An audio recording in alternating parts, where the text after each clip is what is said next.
Ya, oke. Sekarang kita akan lanjut. Saya melihat pengumuman dari pengurus sekolah tanggal 6 Juni, betul ya? Itu sudah akhir perkuliahan. Ya, artinya semuanya sudah selesai. Dengan demikian kita tercatat tinggal 2 kali lagi. 1-2 kali pertemuan lagi. Jadi waktunya sudah sangat singkat. Walaupun nanti untuk homiletik ujiannya adalah praktikum, tapi kita harus segera tuntaskan hal-hal yang masih belum kita bisa selesaikan ya. Oke, pada beberapa waktu yang lalu kita sudah belajar bagaimana membuat ilustrasi ya. Saya anggap kalian sudah bisa membuatnya dengan baik. Nah, sekarang kita masuk pada poin yang terakhir dalam membuat khotbah, yaitu membuat aplikasi ya. Karena firman Tuhan yang sudah kita gali, kita sudah jelaskan, dikasih jendelanya lewat ilustrasi, lalu kemudian kan pertanyaannya what to do, what next. Ya, oleh jemaat itu akan bertanya dalam dirinya, lalu emang selanjutnya apa? Emang selanjutnya bagaimana? Kan begitu. Itu bisa menjadi pertanyaan, sehingga firman Tuhan tidak hanya sebatas teori, tetapi bisa dipraktekkan, bisa dilakukan oleh pengkhotbah maupun oleh jemaat yang kita layani, gitu ya. Nah, penerapan ini berfungsi untuk membantu sidang jemaat untuk melakukan firman Allah, pocil-pocil yang kita jelaskan itu secara langsung. Apa saja? Ya, yang pertama, apakah ada yang bisa ditiru? Ketika kita berkhotbah, saudara-saudara, pengorbanan Kristus di kayu salib kita jelaskan. Pengorbanan di sini adalah pengorbanan tanpa pamrih. Bukan meminta jasa, meminta balas. Dia memberikannya dengan sukarela untuk kita, saudara. Nah, aplikasinya apa, Pak? Aplikasinya apa, Pak? Ya, kalau Yesus itu berkorban, so what gitu loh. Nah, maka pengkhotbah bisa menjelaskan. Bisa lewat hal-hal ini, ada 7 hal paling tidak. Apakah ada yang bisa ditiru dari poin-poin khotbah kita? Contohnya pengorbanan. Langsung jelaskan. Saudara-saudara, pada minggu depan kita akan ada ibadah Natal. Masih dibuka kesempatan untuk kita belajar berkorban. Nah, itu aplikasi. Bayangkan dari berkhotbah tentang pengorbanan Kristus menyeberang didaratkan di dunia ini. Didaratkan dalam kehidupan orang-orang percaya. Jadi, kalau dulu Yesus berkorban, sekarang apa? Apa kita juga harus mati di kayu salib? Oh, bukan itu. Apakah ada yang ditiru atau diimitasi istilahnya? Kalau ada yang bisa ditiru, pengkhotbah punya tanggung jawab. Pengkhotbah punya kewajiban untuk menjelaskan. Diaplikasikan untuk masa kini. Nah, jadi perhatikan ya, ada bahasa deki, bahasa kitab, ada bahasa deko, ide khotbah. Ada deki, ide kitab yang kita khotbahkan tadi. Nah, sekarang ide khotbah untuk diaplikasikan oleh jemaat apa? Ya. Kalau eksposisi kita pada pocil itu what the Bible say, kalau aplikasi ini what to do. Apa yang harus dilakukan. Nah, jadi pendeta harus tegas. Tidak boleh bilang begini, saudara, karena Kristus telah berkorban untuk kita, kita juga harus berkorban. Loh, apa? Berkorban apa, Pak? Nah, itu sebabnya nanti prinsip-prinsip dalam aplikasi itu harus mendarat, ya, harus bersifat pribadi, ya, tidak bisa bersifat umum, tapi harus jelas, gitu ya. Ini kok nggak bisa yang klik. Ya. Yang kedua, kalau pocil-pocil kita itu menjelaskan sesuatu yang harus diikuti, perintah-perintah yang harus diikuti, ya kita harus tegas. Ada yang harus ditiru, ada yang harus diikuti, perintah-perintah Tuhan. Ayo, jangan marah tanpa alasan. Kasih tahu kepada jemaat. Ketika kita mengeksposisi kata marah di sini, bukan berarti kita tidak boleh marah, tetapi marah di sini jangan sampai kita berbuat dosa. Nah, bikin aplikasinya kepada jemaat. Apakah ada yang harus dihindari? Are there errors to avoid? Apakah ada sesuatu yang harus dihindari? Contohnya kita berkhutbah tentang Absalom. Ya. Absalom yang memiliki keinginan yang tidak suci untuk mengkudeta papanya. Mengkudeta menjadi raja. Kita jelaskan kepada jemaat. Aplikasinya mendarat ya. Saudara-saudara yang kerja di perusahaan, jelaskan. Jangan di dalam hatimu ada keinginan untuk apa? Untuk mengkudeta. Mengkudeta Pak RT, mengkudeta gembala. Ada banyak hal itu ya. Nah, itu harus dihindari. Jelaskan. Diseberangkan itu bahasa Alkitab tadi, diseberangkan dengan kehidupan jemaat pada masa kini. Apakah ada hal-hal yang harus ditinggalkan? Mengenai dosa-dosa masa lalu, kita khutbah tentang manusia lama contohnya. Harus ditinggalkan, tegas. Kasih contoh-contohnya. Hal-hal yang praktis pada masa kini. Ya. Dulu kamu punya kebiasaan merokok. Nah, langsung praktis gitu. Tinggalkan dalam nama Yesus. Nah, gitu. Tegas. Apakah ada janji-janji yang perlu diimani atau diminta kepada Tuhan? Kasih tahu kepada jemaat. Kita berkhutbah tentang apa? Sabar dalam penderitaan. Percaya kepada janji Tuhan. Langsung bikin aplikasinya. Mungkin sidang jemaat hari-hari ini ada kerinduan di dalam hatimu untuk apa? Menyekolahkan anakmu ke sekolah yang bagus, tapi tidak ada biaya. Ayo minta kepada Tuhan. Inilah janji firman Allah yang tidak pernah berubah. Kita meminta. Nah, gitu ya. Ada hal-hal yang praktis. Adakah gagasan-gagasan baru tentang kehendak Tuhan? Atau prinsip-prinsip rohani dari khotbah kita yang harus dihidupi sidang jemaat? Harus disampaikan. Jadi jangan sampai, jangan pernah berlian-berlian hal-hal yang mahal yang sudah kita eksposisi itu mengambang begitu saja. Jangan mengambang begitu saja. Itu harus didaratkan. Nah, itu sebabnya, perhatikan, prinsip-prinsip aplikasi yang baik itu yang pertama adalah mendarat. Ya, harus mendarat. Jangan diawang-awang. Ketika kamu berkhutbah mengenai kasih, jangan ngomongnya gini, kayak himbauan-himbauan gitu. Pesan-pesan moral. Itu sebabnya saudara-saudara, kita harus mengasihi. Loh, caranya mengasihi itu bagaimana, Pak? Nah, itu tugas dari hamba Tuhan. Yang kedua, aplikasi itu harus bersifat pribadi. Ya, bersifat pribadi. Yang ketiga, harus bersifat relevan. Pribadi maksud saya begini. Pribadi maksudnya adalah, kan di jemaat kita itu ada kelompok-kelompok. Ya, ada kelompok-kelompok. Ini mau diaplikasikan ke siapa? Ke anak muda, ke orang bekerja, ke dalam lembaga pernikahan, kepada ibu janda. Nah, sebutkan secara pribadi. Suami-suami, sebutkan suami-suami. Para pria, sebutkan pria. Wanita, sebutkan wanita. Anak-anak muda, sebutkan wanita. Karena dia harus, kalau itu untuk suami, maka suami nanti akan merasakan dia seperti dikunjungi oleh Tuhan secara pribadi.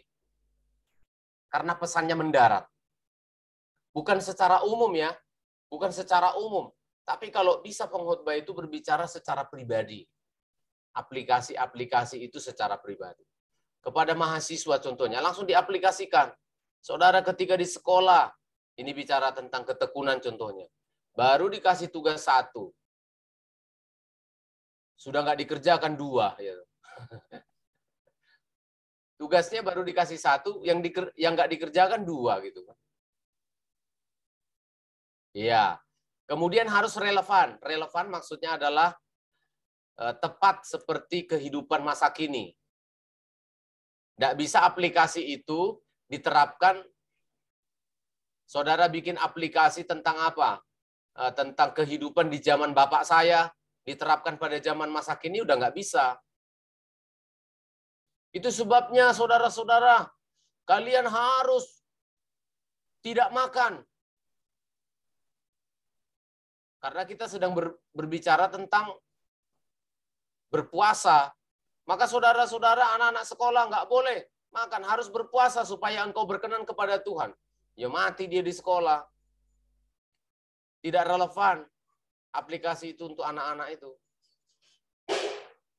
Realistis. Realistis maksudnya bisa dilakukan. Bisa dilakukan. Jangan aneh-aneh. Jangan bikin aplikasi-aplikasi angin surga. Itu sebabnya saudara-saudara, kalau engkau percaya hari ini, maka besok engkau dari jelek jadi ganteng. Bagaimana kamu? Maka saudara-saudara, hari ini engkau miskin. Kalau engkau percaya akan menjadi kaya raya. Di mana sih Alkitabnya gitu tuh? Tidak ada itu. Aplikasi yang benar harus lahir dari eksposisi yang benar. Gitu ya. Harus realistis. Saudara-saudara, kalau engkau makin rajin ikut kebaktian doa, maka juga gajimu akan naik 3 kali lipat. Loh? Jangan begitu, jangan membangkitkan hawa nafsu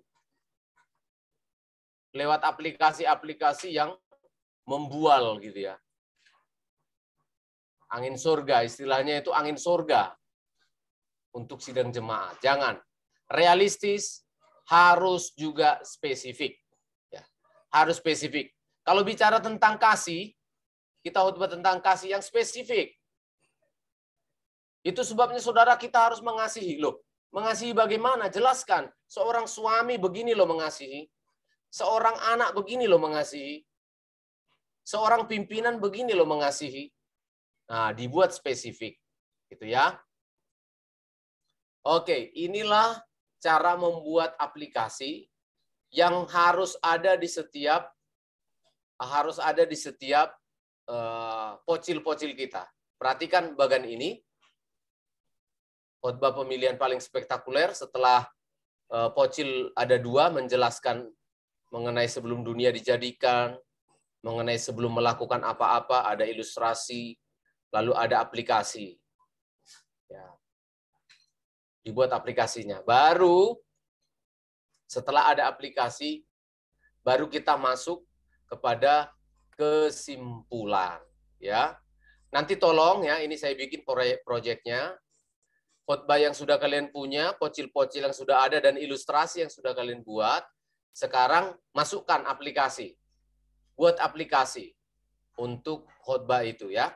Untuk khotbah yang kalian buat itu, setelah ilustrasi, lalu buat aplikasinya. Gitu ya. Oke, saya kasih waktu 7 menit. Saya kasih waktu 7 menit untuk membuat aplikasi pada pocil ilustrasi yang sudah kalian buat kemarin. Lalu buat aplikasinya.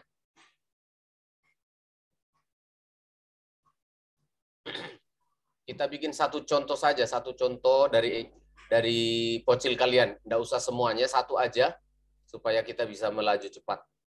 Langsung dibuat. Aplikasinya ini loh, kriteria membuat aplikasi. Mendarat, pribadi, relevan, realistis, spesifik. Silakan. Apa-apa saja yang harus mendarat, pribadi, relevan, realistis, spesifik ini. Apakah ada yang bisa ditiru? Ada yang diikuti? dihindari, ditinggalkan. Kita minta kepada Tuhan, ya, tentu dari pocil-pocil yang sudah kalian bikin ya. Ayo, go, go, go, go.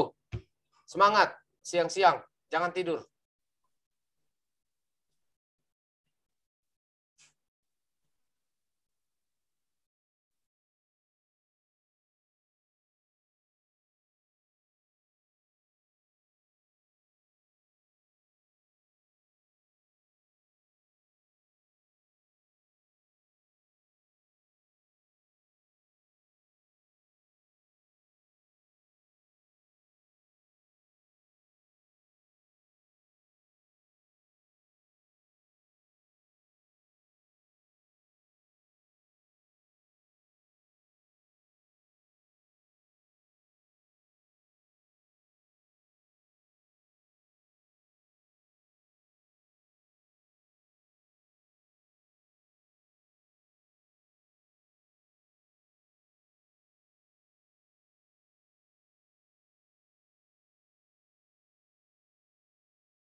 Oke, sudah?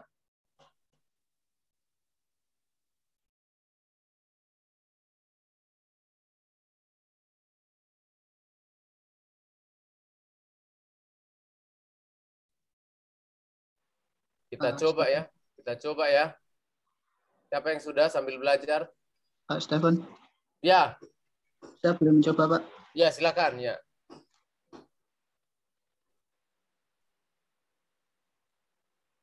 Share screen, Pak ya?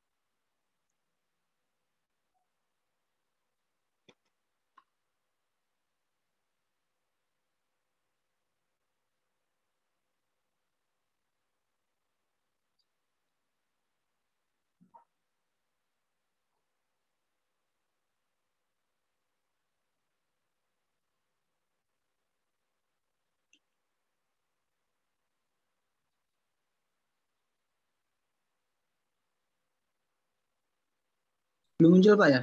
Oh, di tempat saya belum muncul ya. Coba bisa diulang lagi mungkin share-nya. Nah, di tempat saya warna abu-abu gelap gitu.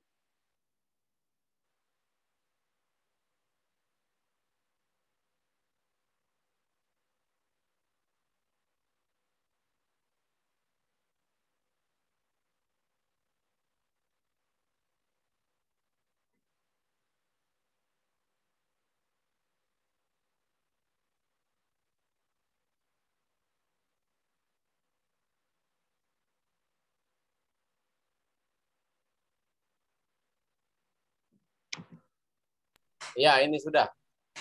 Dimulai dari ininya ya. Agak pocilnya kayak apa, baru ilustrasinya apa, baru kita lihat supaya urut-urutannya kita lihat. Coba silakan. Ya, Pak. Jadi, baik, terima kasih. Nah, di sini saya akan mencoba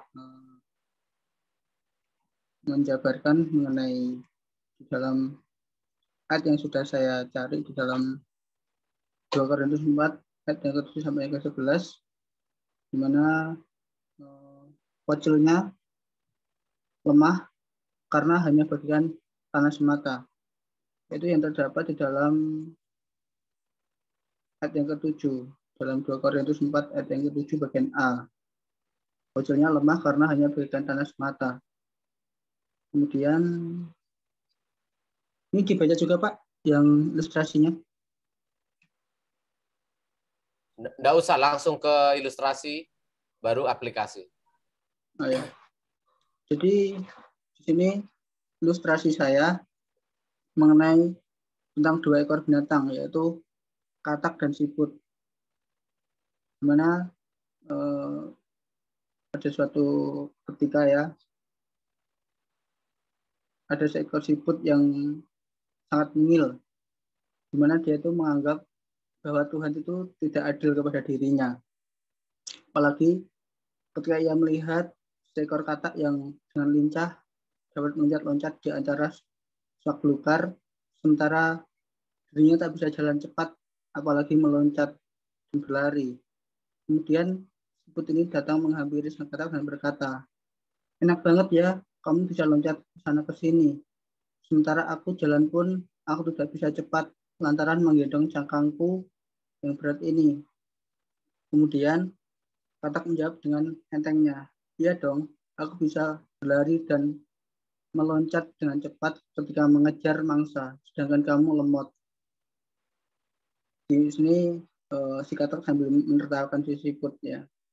Kemudian si siput hanya dapat tertunduk diam mendengar jawaban dari sang katak sambil kemudian membalikkan badannya menuju ke arah gerombolan teman siput lainnya. Dalam hati ia pun berkata, "Ya Tuhan, alangkah malangnya diriku ini. Apakah aku hidup hanya ditakdirkan menjadi binatang yang lemah yang menyerah begitu saja ketika ada manusia yang mengambilku, sementara kata ia bisa meloncat dan berlari dengan cepatnya. Tidak lama kemudian, ketika ia baru berjalan beberapa sentimeter dari tempat katak, tiba-tiba datanglah seekor elang yang mengauk-ngauk di udara. Rupanya, dia sedang dalam mencari mangsa. Mengetahui keadaan tersebut, Siput pun segera saja sembunyikan diri ke dalam cangkangnya. Sementara katak meloncat dengan cepat berlari menghindari sang elang. Ketika elang berhasil menggenggam siput, tak lama kemudian ia pun melemparkan kembali ke bawah tanah lantaran ia menggenggam benda yang sangat keras. Kemudian elang tersebut bergerak mengejar ke arah katak sampai berhasil menangkap katak itu dan menjadi santapan untuk si elang yang sedang lapar.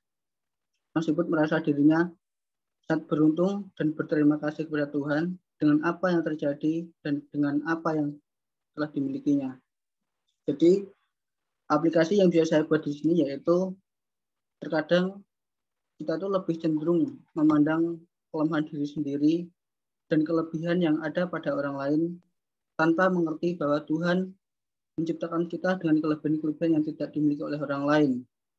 Jika kita hanya melihat kelemahan-kelemahan diri, maka kelebihan-kelebihan yang dianugerahi Tuhan tak akan pernah tampak oleh kita. Jadi, lakukanlah yang terbaik dari sesuatu yang kita bisa, bukan melakukan kehebatan yang orang lain lakukan. Percayalah bahwa Tuhan memberikan kelebihan-kelebihan di balik kelemahan-kelemahan yang ada pada diri kita. Syukuri apa yang telah Tuhan berikan. Di balik kekurangan yang kita miliki, terdapat kelebihan yang luar biasa yang mungkin belum pernah terpikirkan oleh kita sebelumnya. Lakukanlah yang terbaik untuk hidup ini, niscaya kesuksesan akan datang mengiringi. Demikian, terima kasih. Mungkin seperti itu, Pak. Oke, ya, terima kasih untuk Ari yang sudah mencoba. Ya, Nah, kita melihat dari pocilnya, dia sedang menjelaskan manusia yang lemah, yang hanyalah tanah liat saja, tetapi kalau tanah liat itu berada di dalam genggaman Tuhan, maka kita bisa menjadi bejana yang sangat berharga dan mulia. Lalu kemudian masuk kepada ilustrasi. Saya mau sedikit kasih masukan untuk ilustrasinya. Nah, itu kan memang ditulis seperti itu untuk naskah khotbah. Tapi waktu berkhotbah jangan terlalu panjang bercerita seperti itu ya. Langsung sampaikan aja poin-poinnya. Saudara konon, ini harus ada kononnya karena kan itu bukan cerita beneran kan. Semacam cerita anak-anak kan. Konon cerita anak-anak, seekor siput dan seekor katak. Seekor siput ini tidak terimalah protes akan dirinya. Pada suatu saat ada elang yang mencari mangsa, sehingga ketika si elang ingin mengambil dia, keras. Sementara dia melihat katak yang loncat ke sana kemari, ditangkap dan jadi mangsanya. Jadi dipersingkat waktu khotbahnya, jangan sampai durasi ilustrasi jadi sangat panjang. Untuk diketik sudah oke ya. Nah, kemudian aplikasi ya. Tadi kita masih ingat aplikasi itu harus mendarat, relevan, spesifik, pribadi. Nah, ini kan masih umum. Aplikasinya si Ari ini umum, sangat umum. Terkadang kita mengenai kelemahan kita diberikan anugerah oleh Tuhan. Percayalah kepada Tuhan, syukurilah. Nah, perhatikan, bikin spesifik. Terkadang saudara kita cenderung memandang kelemahan kita sendiri. Kita tidak melihat bahwa ada Tuhan yang kuat, yang bisa memampukan kita meski di dalam segala kelemahan kekurangan kita. Langsung baik, bikin spesifik pribadi. Ayo coba, kalau ada jemaatmu yang lanjut usia, oma-oma, engkau mungkin dianggap orang sudah sebagai orang yang lemah, sepertinya tidak berguna. Tapi ingat, ada Tuhan Yesus di dalam dirimu yang mengasihi orang yang lemah seperti engkau. Engkau bisa kuat, bisa menasihati orang. Nah, itu untuk oma-oma. Kalau itu untuk pekerjaan. Mungkin ibu-ibu, engkau punya kerinduan untuk kamu ingin punya rumah Engkau merasa anakmu tidak bisa masuk sekolah yang bagus karena kamu tidak punya uang. Jangan menyerah. Engkau punya Tuhan. Betul kita punya kelemahan dari sisi keuangan. Tetapi jangan pernah berhenti berharap kepada Tuhan. Nah, gitu ya. Anak-anak muda, mungkin engkau dilahirkan dari keluarga yang miskin. Dari keluarga yang ekonominya lemah. Tapi kalau engkau berada di dalam tangan Tuhan, ingat baik-baik. Tidak menutup kemungkinan orang-orang yang dari desa-desa, orang-orang yang ada di keluarga yang miskin, Tuhan pakai engkau bisa menjadi pemimpin-pemimpin bangsa ini. Nah, ngerti ya Ari ya? Iya, Pak. Nah, kalau yang ini kan nasihat-nasihat umum ini. Iya. Nasihat-nasihat umum. Ustadz-ustadz juga melakukan ini. Nah, ustadz-ustadz, pendeta-pendeta Hindu, pendeta Buddha juga sama. Ini kalimatnya sama. Syukuri apa yang ada. Hidup adalah anugerah. Tetap jalani hidup ini. Sama aja nanti. Nah, jadi perbedaannya dari kita adalah kita klaim, maksud saya kita percaya firman Allah tentang kita dipilih dari bejana tanah liat yang lemah. Kita percaya itu, lalu ada ilustrasi, lalu bikin aplikasi. Nah, bikin aplikasinya, posisikan diri kita sebagai tanah liat yang lemah. Jangan merasa sombong, jangan merasa angkuh.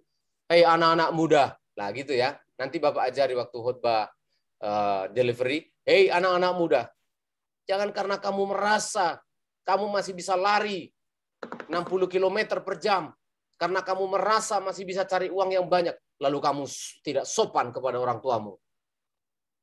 Ingat, ototmu yang kuat itu, tulangmu yang tegas itu, juga terbuat dari tanah yang lemah. Wah, gitu kan?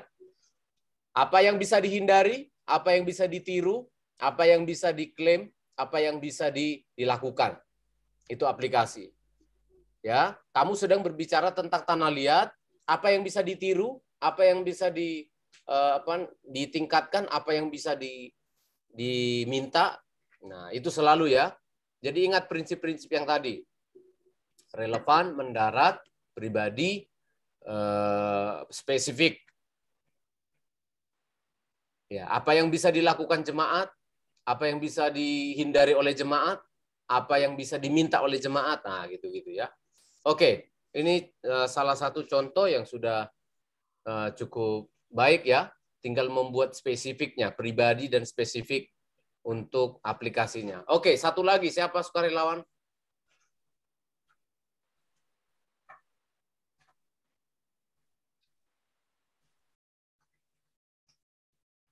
Mungkin saya, Pak.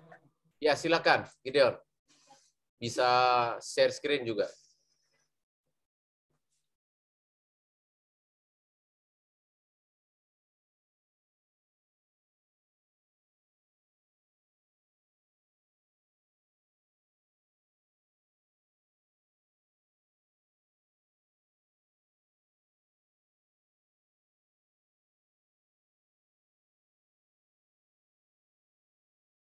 Ya, silakan. Ya, Pak.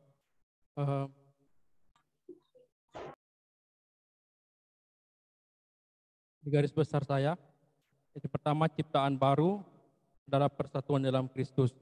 Yang saya mau coba di aplikasinya, itu yang B, hidup untuk Kristus. Ya, silakan. Kristus menderita dan mati sebagai pengganti kita. Kristus mati supaya kita bisa hidup. Pengorbanan dalam diri Yesus bahwa ia hidup bukan hidup untuk diri sendiri, tetapi untuk orang lain. Rasul Paulus merumuskan hidup Yesus sebagai berikut. Kristus mati untuk semua orang.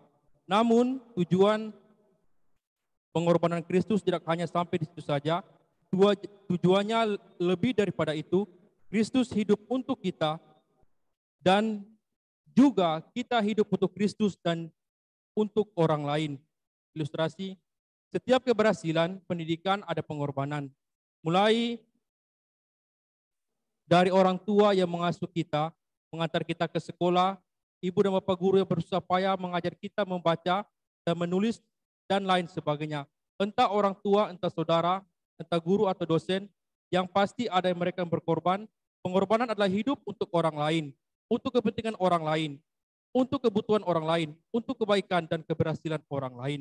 Aplikasinya, saudara, masing-masing dalam kehidupan kita telah beroleh pendamaian oleh salib Kristus lewat karena kita memang telah berjumpa dengan Dia dan kemudian kita telah diberi kepercayaan menjadi utusan Kristus dalam memberitakan kabar pendamaian itu di sekitar kita, bagi komunitas di mana kita berada, bagi manusia dan segala makhluk dan dunia. Oke, good. Bapak pertajam ya. Sudah bagus. Untuk eksposisinya, nanti tinggal diperkaya ya. Eksposisinya dari tafsiran kontekstual, gramatikal, teologis, literal, dan sebagainya, historis, itu dilengkapi. Di breakdown semua, hidup untuk Kristus itu. Kata hidup itu dari bahasa Yunaninya apa, artinya apa, nanti diperkaya ya Gideon ya. Ya Pak. Oke, ilustrasi saya tidak komentari lagi, sudah pas, sudah tepat mengenai pengorbanan guru, pengorbanan orang tua. Nah, aplikasinya, ini sudah benar, dari yang umum ke khusus. Ini baru yang umumnya, saudara masing-masing kita, kemudian kita diberi kepercayaan menjadi utusan Kristus.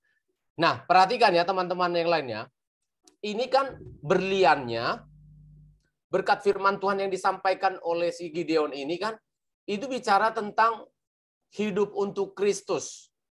Ya, dalam hal apa? Berkorban. Ilustrasinya udah kelihatan. Itu bicara pengorbanan. Maka aplikasinya juga yang mendarat, pribadi, relevan, spesifik. Apa kira-kira pengorbanan yang bisa dilakukan oleh jemaat? Kalau jemaatmu itu ada ayah atau ibu atau laki-laki, perempuan, atau suami dan istri. Apa pengorbanan yang mendarat, yang spesifik, yang pribadi untuk mereka apa?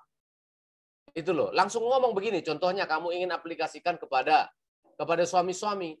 Hei, kita para suami-suami, perhatikan baik-baik. Ketika engkau bekerja keras mencari uang di tempat engkau bekerja, betul itu pengorbanan. Ya, betul itu sudah pengorbanan. Tetapi jangan sampai karena kamu mencari uang, lalu kamu lupa untuk apa? Untuk mengasihi pasanganmu. Contoh, untuk apa? Untuk siapa lagi? Untuk anak-anak yang sekolah, untuk anak-anak yang sekolah.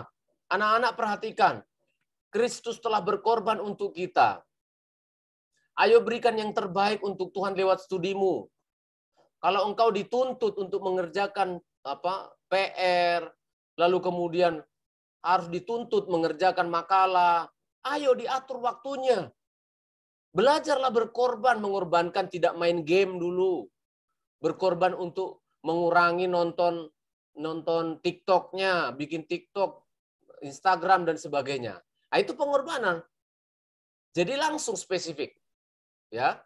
Langsung mendarat pada kehidupan manusia. Paham ya? Jadi bukan lagi hanya bicara iya kita berkorban, ya berita pendamaian, maka kita juga harus berkorban. Loh, jemaat pulang apa? Apa yang mau saya lakukan di rumah ya? Ya berkorbanlah. Nah, gitu ya, paham ya? Langsung sampaikan aplikasi itu mendarat. Hal-hal apa yang spesifik yang bisa dilakukan. Ya. Tergantung hatimu didorong oleh Tuhan menghotbahkan, menjelaskan aplikasinya kepada kelompok sosial yang mana? Kelompok jemaat di gerejamu yang mana?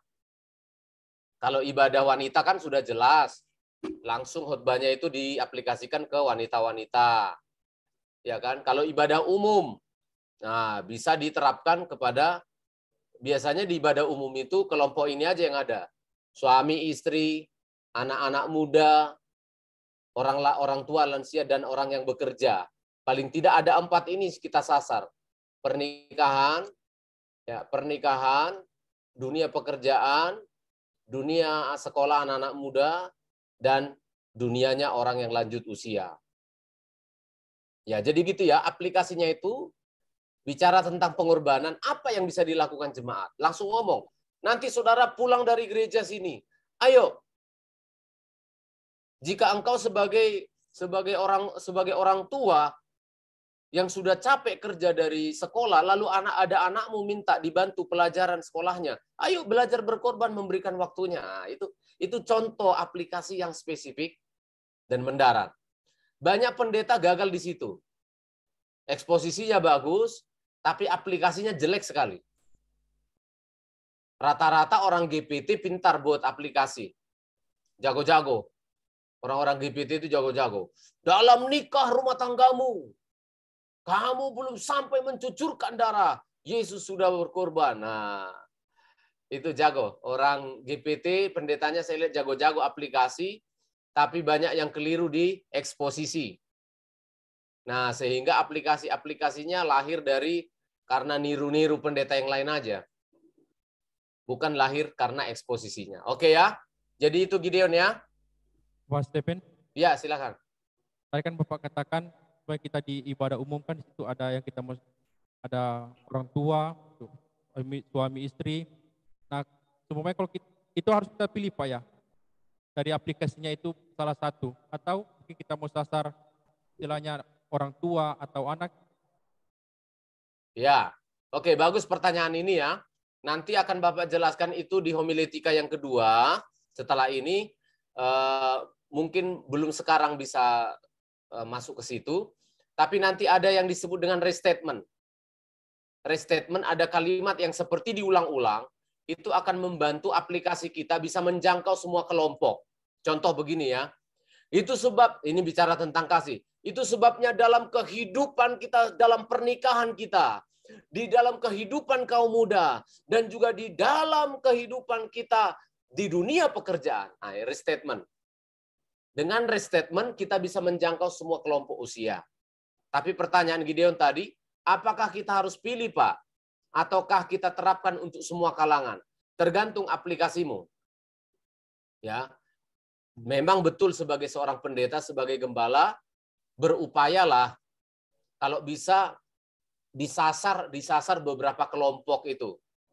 Ya, tergantung jemaat kalian nanti komposisinya seperti apa.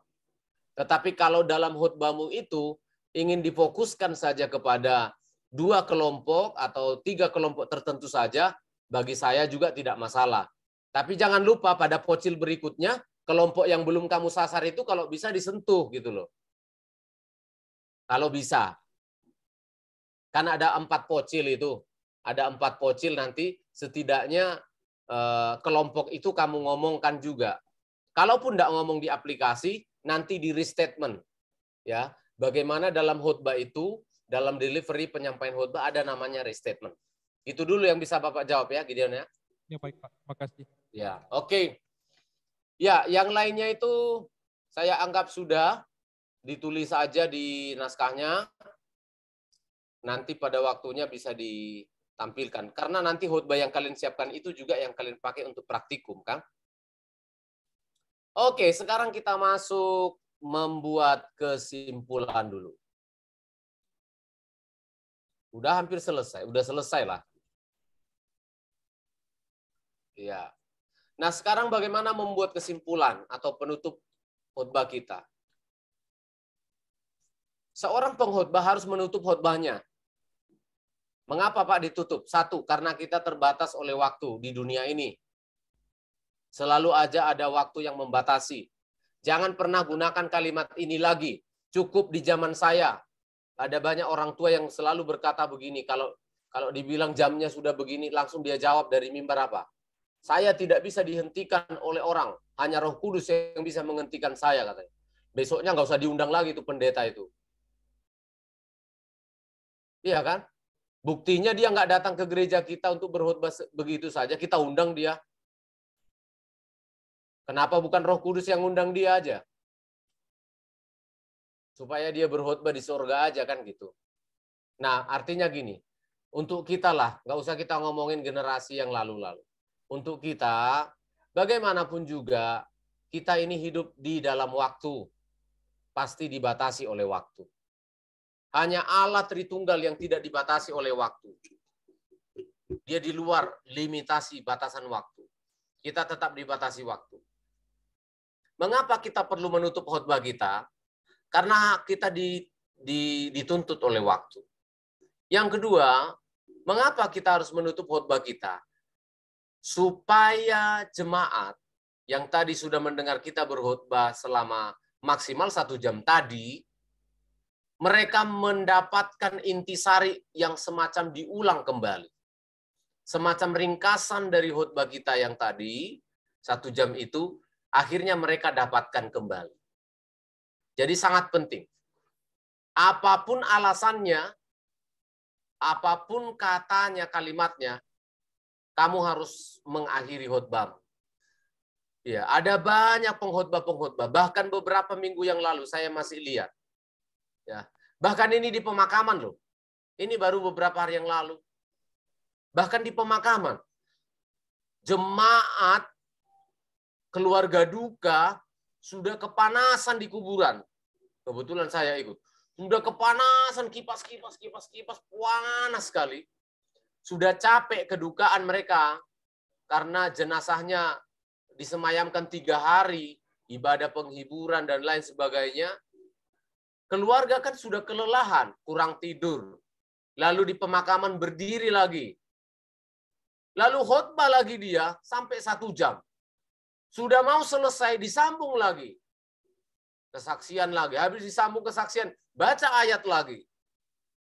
Ini saya bilang kepada istri saya bilang kepada teman saya, hamba Tuhan satu mobil, ini harus jadi pelajaran bagi kita. Seorang hamba Tuhan itu dia bisa menahan diri untuk tidak berbuat dosa. Dia jaga dirinya untuk tidak berbuat dosa, untuk ini dan itu. Jago dia. Ada satu yang tidak bisa dia tahan. Tidak bisa menahan dirinya untuk tidak khotbah terus. Ngomong aja terus. Nggak peduli dia. Jamnya sudah lewat, jemaat sudah gelisah. Iya, kalau khotbahnya bagus. Kalau khotbahnya bagus pun, kita juga harus tahu mengendalikan diri kita. Jangan lupa buah roh yang terakhir. Penguasaan diri. Jangan merasa, oh saya masih kurang menjelaskan ini, masih kurang. Ya pasti selalu kurang. Sampai manusia ini meninggal tetap kurang kok waktunya. Ya, itu sebabnya kita harus akhiri, karena masih bisa disampaikan besok. Kalau sudah nggak sempat lagi ada hari esok, Pak, berarti hari ini terakhir. Iya, gitu ya. Jadi jangan seperti pilot yang tak kuasa menahan gejolak hatinya untuk mendarat. Sudah mau mendarat begitu, baiklah saudara-saudara. Lalu kemudian katanya ada Roh Kudus lagi bicara sama dia. Saudara, saya teringat lagi. Wah, ini pendeta apa sih? Katanya diurapi Roh Kudus, tapi lupaan. Ya apa sih? Dengan alasan saya diingatkan Roh Kudus katanya. Loh, kenapa nggak dari tadi Roh Kudus yang sama mengingatkan dia ya? Kok ada Roh Kudus telat mengingatkan itu loh, heran saya. Oke lah, nggak usah lagi lah pakai bahasa-bahasa gitu. Harus berhenti. Nah, barulah kita masuk. Bagaimana caranya untuk membuat kesimpulan? Gampang tuh sebenarnya. Ada 5 cara. Yang pertama adalah dengan cara mereview atau mengulangi pobes-pobes kalian. Sudah selesai khotbah kan? Aplikasi terakhir. Nah, baru saudara mereview. Jadi saudara-saudara, 2 hal tadi mengenai kesetiaan yang luar biasa. Yang pertama, setia walaupun dilupakan. Dan yang kedua tadi, setia walaupun diabaikan. Tuhan memberkati kita semuanya. Nah, itu reviewnya. Singkat. Ya, langsung dibuat reviewnya. Reviewnya bisa pobesnya ya. Pobesnya dan pocil-pocilnya boleh. Tapi kalau waktunya sudah nggak cukup, hanya pobes saja. Oke, saudara, kasih yang luar biasa. Menurut Matius tadi, yang pertama, kasih yang tanpa pamrih.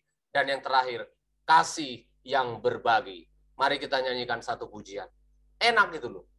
Jangan, saudara tadi sudah saya sampaikan kasih yang tanpa pamrih. Yang kedua, kasih yang berbagi. Itulah kehidupan kita, saudara-saudara. Loh, khotbah lagi. Ini bagaimana sih? Sudah mau mendarat khotbah lagi. Itu kemarin terjadi di pemakaman. Itulah yang bisa saya bagikan, saudara. Tidak terlalu banyak, padahal sudah banyak. Tidak terlalu banyak yang saya bagikan, saudara, di pemakaman ini, katanya.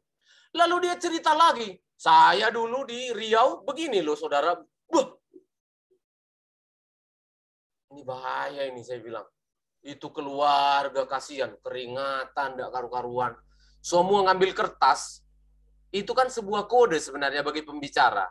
Kalau sudah ada orang ngambil kertas, gitu, saksuk, itu sudah kode. Menengo Pak, bahasa Jawanya. Woi, diam kau, gundul. Untuk itu bahasa kasarnya.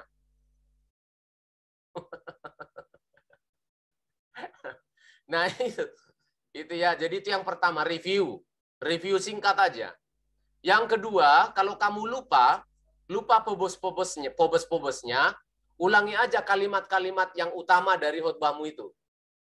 Itulah, saudara, tadi ketika kita mengasihi kasih yang luar biasa, maka kita juga harus rela mengorbankan diri kita ketika Tuhan meminta kita untuk berkorban. Amin, saudara?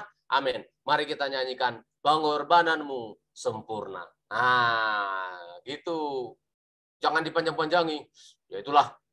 Saudara, barusan Roh Kudus bicara lagi sama saya. Masih bisa, saudara? Masih bisa tambah waktu? Jemaatnya enggak berani bilang. Enggak bisa. Mana berani? Masuk neraka dia. Terpaksalah jemaat bilang, ya wes Pak Pendeta, enggak apa-apa, haleluya Pak, haleluya. Padahal dalam hatinya, kampret ini. Nah, itu ya. Kalau lupa pobos-pobosnya, ulangi kalimat-kalimat terkait tema itu. Yang ketiga, perhatikan, bisa lewat altar call. Saudara udah selesai berkhotbah, pocil yang terakhir, aplikasi yang terakhir, saudara-saudara, panggil pemain musik. Pemain musik persiapkan diri. Atau nggak harus panggil pemain musik juga nggak apa-apa. Altar call itu bukan karena musik dia datang.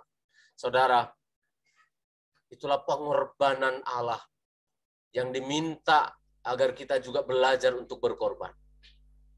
Saya mau bertanya kepada saudara, adakah saudara di sini yang mau belajar berkorban, memberikan hidupnya kepada Tuhan? Angkat tangannya. Jemaat angkat tangan, tuh mana ada yang nggak mau? Angkat tangan.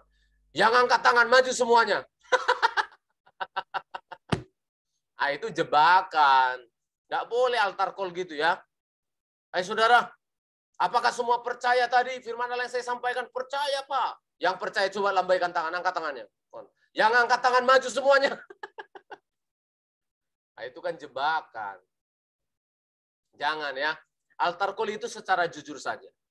Saudara, kalau saudara gembala bilang, saya sebagai gembala, saya rindu untuk mendoakan saudara ke depan. Barangkali saudara ada jemaat yang berbeban berat. Kalau topiknya tadi beban berat kan. Mengatasi masalah, contohnya judulnya, mengatasi masalah tanpa masalah gitu ya. Ayo, saya akan berdoa untuk saudara.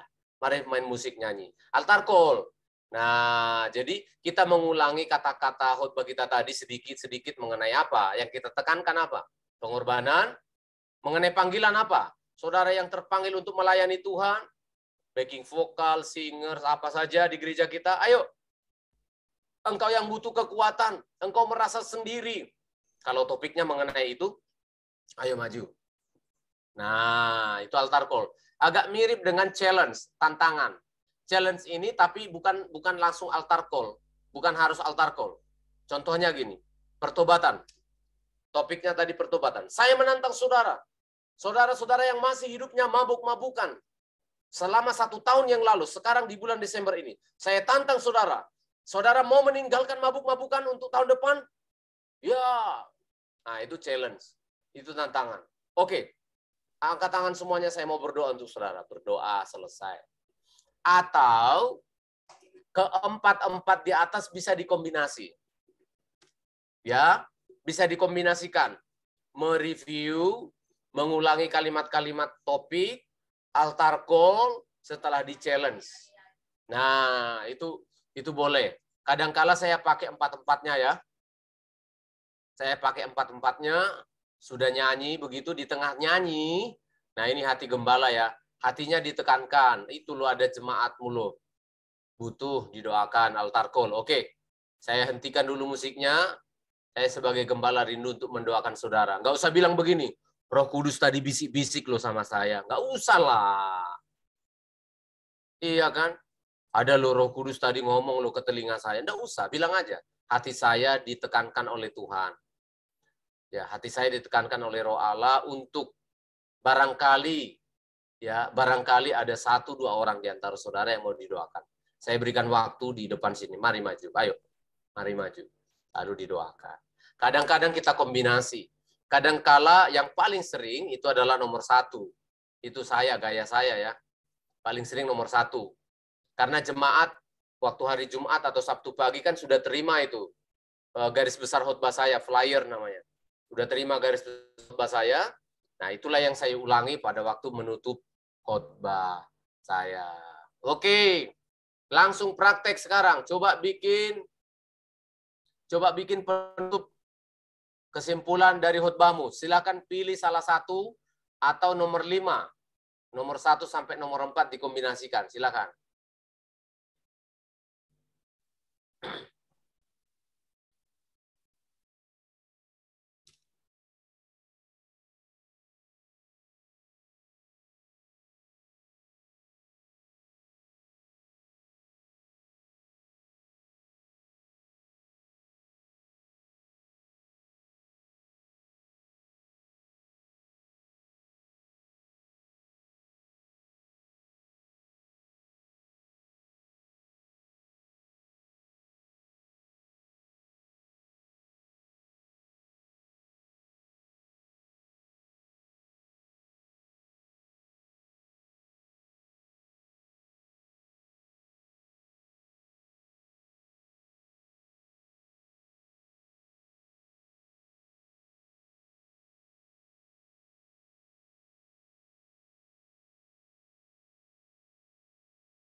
Ya, oke. Langsung kita lihat, Pak Bangun.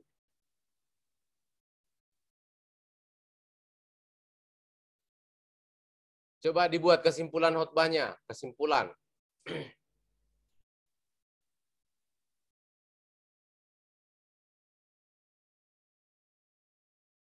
Penutup khotbahnya bagaimana? Mau menutup khotbah ini?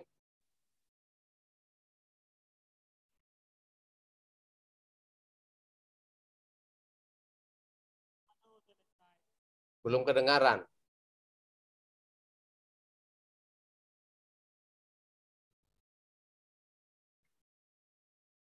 Saudara-saudara, kita sudah mendengarkan firman Tuhan tadi.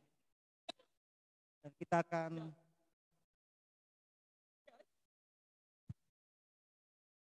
saya ulang dulu, Pak. Ya ulangilah, Pak. Gak apa-apa. Saudara-saudara, menutup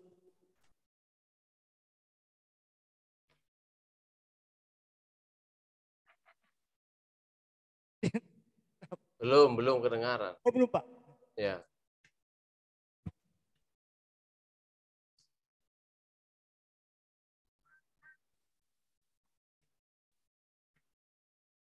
Saudara-saudara, kita akan menutup khotbah kita, di mana kita sudah mendengarkan tentang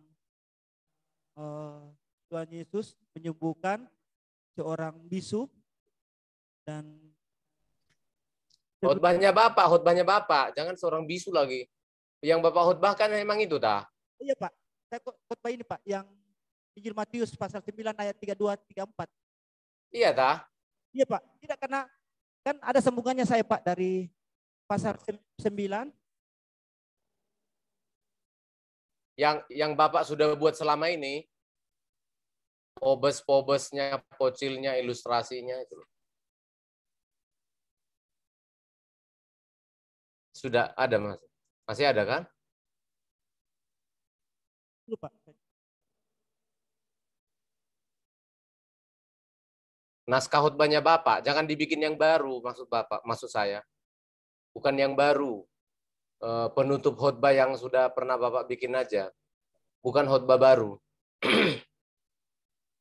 Kan saya begini, Pak, ini saya kan punya khotbah ini Injil Matius pasal 9, Pak. Ya, judulnya apa? 27 sampai 30. Judul khotbah Bapak apa? Yesus menyembuhkan mata 2 orang buta. Ya, judul khotbahnya apa, Pak? Ini, Pak, Yesus menyembuhkan mata 2 orang buta. Lah, judul khotbah Bapak yang selama ini loh, Pak. Yang selama ini sudah ada itu loh, yang sering dibikin tugas, bikin garis besar, bikin pocil. Yang selalu dibikin contoh. Pakai yang itu aja. Oh, iya. Yang selama ini seperti teman-teman pakai juga kan itu selalu. Dulu, Pak, tunggu. Saya cari.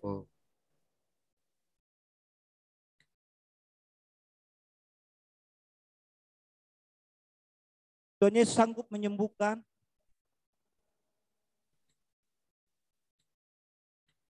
Coba dibantu temannya itu loh, naskahnya Pak Bangun itu yang sudah pernah saya bantu juga itu. Kayaknya bukan itu. Sanggup menyembuhkan segala macam penyakit. Tuhan Iya, Yesus sanggup menyembuhkan segala macam penyakit. Injil Matius. Lah kok bukan itu? Yang itu, Pak. Bentar ya, Bapak coba saya lihat dulu. Kok saya kok bukan itu ya?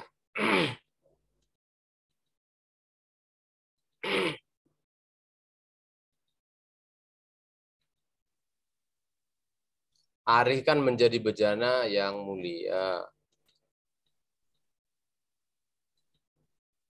Kan ada khotbahnya, siapakah Tuhan Yesus itu? Iya ini loh, Tuhan Yesus yang penuh kuasa judul khotbah Bapak. Ini loh, Tuhan Yesus yang penuh kuasa. Arah khotbah, bagaimanakah Tuhan Yesus yang penuh kuasa itu? Bukan ini, Pak. Oh, berarti sudah diganti, Pak, waktu itu. Jadi saya lupa tulis mungkin, Pak. Tuhan Nah Yesus. ini loh, arah khotbahnya ini loh. Adapun kebenaran mengenai Tuhan Yesus, satu, dia bukan sekedar menyembuhkan, tapi juga mengampuni dosa. Dia bukan sekedar mengetahui. Nah itulah maksud saya, Pak. Oh iya, Pak. Ya, jadi nanti tolong dibantu Pak Bangun ya, supaya fokus pada satu khotbah. Karena harus lengkap Pak, seperti si apa tadi, si Angel, siapa tadi yang sudah presentasi? Ari, siapa lagi tadi? Gideon. Gideon. Itu harus ada Pak, dari atas, dari yang kita pelajari pertama, bagaimana membuat judul, pendahuluan, terus runut Pak, selama 6 bulan selama 6 bulan yang lalu itu dipakai terus ya.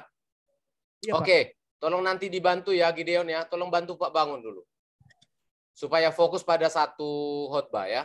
Oke, Fiskar. Belum, Pak. Belum apa? Belum Tuhan datang. Belum selesai, Pak. Belum selesai. Oh, Urbanus yang sudah selesai. Saya lihat dia ketawa tadi, lihat Pak Bangun.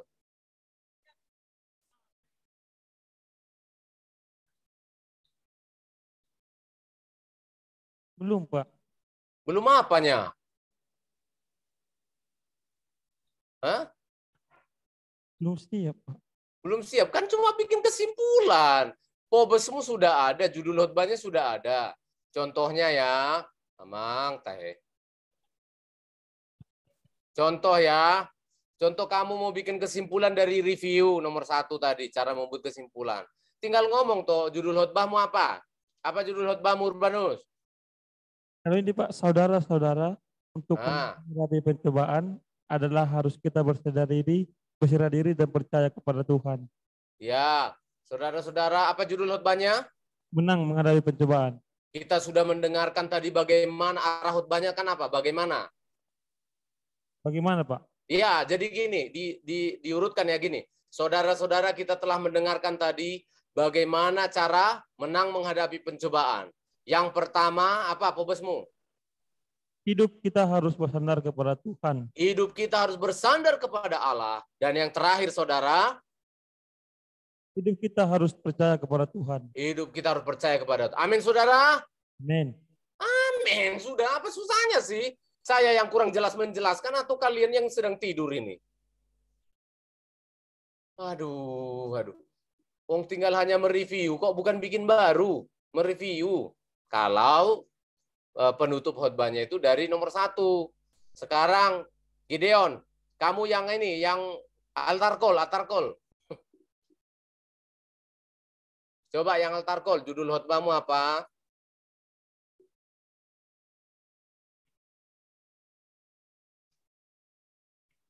Kita sudah mendengarkan tadi, apa tergantung arah khotbahmu apa? Saudara-saudara, kita sudah mendengarkan firman Tuhan, bagaimana menjadi ciptaan baru. Good. Yang pertama, menjadi ciptaan baru adalah persatuan di dalam Kristus, dan ciptaan baru adalah berkaitan dengan hati dan roh yang baru. Kamu kan mungkin ada eksposisi di sana. Ya, siapa saudara yang mau dibaharui? Coba ajakan untuk altar call bagaimana? Saudara-saudara,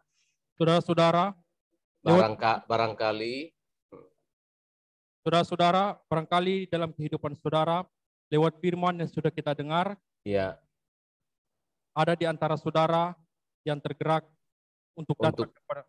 Iya, saya sebagai hamba Tuhan. Saya sebagai hamba Tuhan mengundang sidang jemaat yang tergerak untuk maju ke depan. Untuk saya doakan. Ya, harus percaya diri, pendeta. Ya memang tugas kita itu mendoakan mereka ya. Jadi nggak usah ragu untuk mengatakan, ayo maju ke depan untuk saya doakan sebagai gembala, sebagai hamba Tuhan. Gitu ya. Baru nanti tinggal ngomong, tolong worship leader atau pemain musik, kita menyanyikan satu lagu.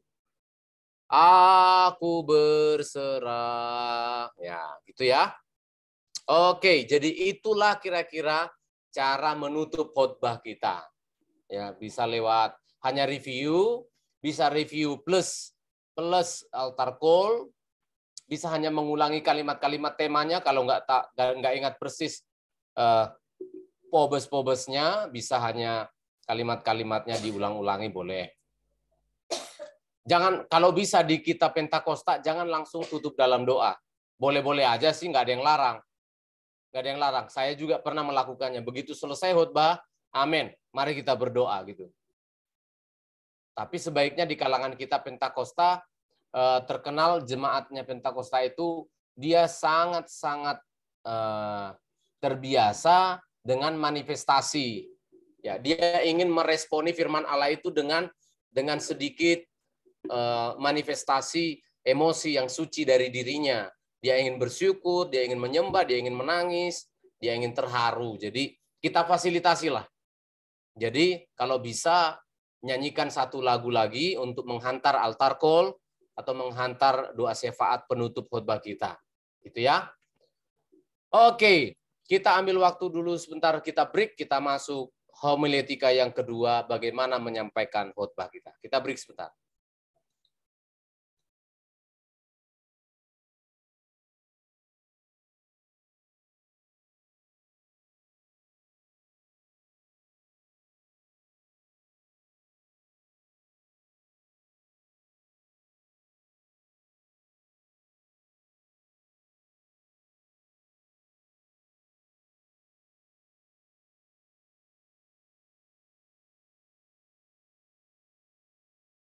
Pak, tolong. Halo?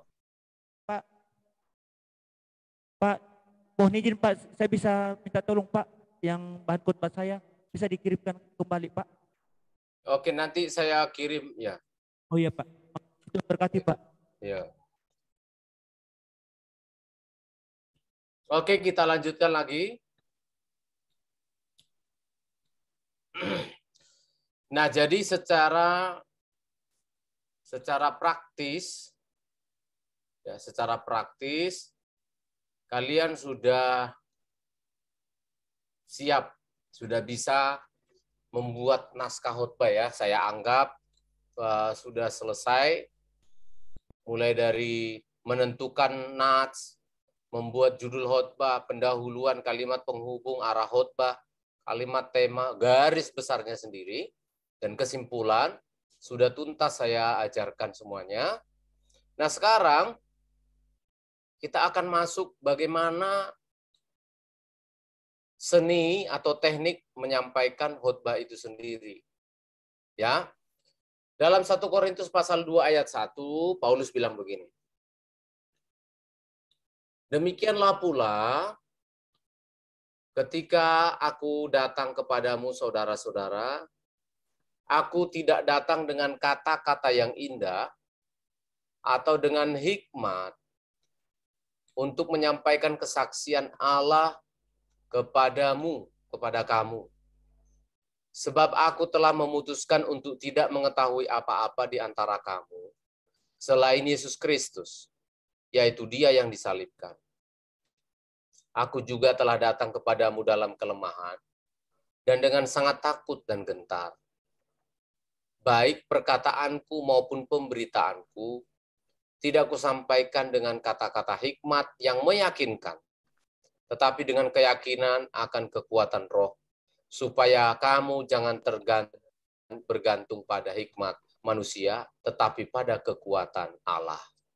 Amin untuk ayat ini ya. Ya. Mengapa ini perlu saya bacakan, saya sampaikan kepada kalian? Supaya ketika nanti kalian belajar mengkomunikasikan firman Allah ini, mengkhotbahkannya, kalian sendiri tidak perlu membangga-banggakan diri ketika ada jemaat yang diberkati. Ya, perhatikan. Baru saja beberapa hari yang lalu, saya terkejut. Benar-benar terkejut. Karena saya ikut pada sebuah pelayanan. Ya, sebuah pelayanan. Ada jemaat, salah seorang jemaat di sana. Ya, ada salah seorang jemaat di sana. Lalu, Pak Stephen, oh iya, kenal sama saya ya Bu ya. Saya kenalkan saya Pendeta Stephen. Oh ya, tahu saya. Saya tahu. Bapak kan pengkhotbah. Salah satu pengkhotbah di Lemah Putro. Di sebuah gereja besar. Oh iya Oma, terima kasih. Ya, iya Bu. Terima kasih. Lalu dia bilang apa? Dia melanjutkan kalimatnya. Pak, kalau Bapak yang khotbah, jam 9 kebaktiannya, saya setengah 9 sudah buka YouTube. Setengah 9 sudah buka YouTube. Karena di gereja yang saya sebut di Surabaya itu ibadahnya kan jam 9. Kalau jadwal saya katanya khotbah, jam 8 sudah buka YouTube-nya gereja itu. Lalu dia terus ikuti dan dia diberkati katanya lewat khotbah saya. Saya berterima kasih kepada Tuhan dan saya bilang saya bantu tolong doakan terus ya Om Maya, firman Tuhan sama. Oh enggak katanya. Enggak. Loh, kenapa enggak? Pokoknya kalau Bapak yang khotbah saya buka. Yang lain saya tutup katanya. Kaget saya. Benar-benar kaget. Saya badan saya juga gini loh. Jangan begitu, Bu, saya bilang. Dikira saya senang. Kalian paham ya? Dikira saya senang. Ketika kalian belajar nanti mengkomunikasikan firman Allah ini dengan baik, homiletika satunya udah bagus sih, udah saya ragukan, hermeneutiknya bagus, lalu disampaikan juga dengan bagus. Ingat baik-baik, kata-kata indah, kata-kata hikmat, jago ngomongmu itu, ya. Perhatikan ayat 4 diulang lagi. Ayat 1 udah disebutkan, ayat 4 diulang lagi. Baik perkataanku maupun pemberitaanku tidak kusampaikan dengan kata-kata hikmat yang meyakinkan. Nah, ini. Kalau Pak Stephen khotbah meyakinkan katanya. Gundulmu bukan saya yang meyakinkan kamu. Tetapi keyakinan akan kekuatan roh. Jangan keliru. Jadi imannya jemaat itu tidak bergantung pada kata-kata hikmat atau kepintaranmu ngomong. Ilmu komunikasi, kita sebut sebagai ilmu komunikasi. Intonasi, dan sebagainya. Enggak. Itu roh Allah. Artinya apa Pak Stephen? Ya artinya kalau memang kamu sombong nggak bisa dipakai Tuhan, orang sederhana yang ngomongnya biasa-biasa pun bisa dipakai Tuhan. Bisa dipakai Tuhan. Mengapa harus kamu yang pintar ngomong? Rasul Paulus orang yang hebat, orang yang pintar ngomong, akhirnya dia ngambil kesimpulan ini. Aku tidak khotbah dengan kata-kata indah. Supaya kamu jangan bergantung. Bukan berarti tidak bisa berkata-kata dengan bagus, harus belajar kita kan. Tetapi maksud Paulus di sini adalah, apa yang kusampaikan itu, Roh Kudus yang memberi kamu keyakinan. Itu loh, ini diulang-ulang ini. Kata-kata meyakinkan, tetapi dengan keyakinan akan kekuatan roh. Nah, apa yang ingin saya pesankan sebelum kita belajar ini adalah, kalian nanti yang berkhotbah pun dengan bagus, komunikasi bahasanya bagus, ingat baik-baik. Kamu jangan bergantung pada itu. Itu hanya sarana saja. Tapi roh Allah lah yang memberikan keyakinan kepada sidang jemaat. Amin.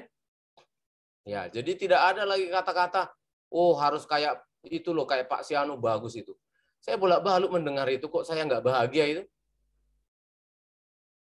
Lah kalau dia merendahkan hamba Tuhan yang lain, ya berarti kan saya tinggal nunggu waktunya lagi. Kalau tiba-tiba Urbanus lebih bagus dari saya, Urbanus yang dipuji, saya yang dihina lagi kan?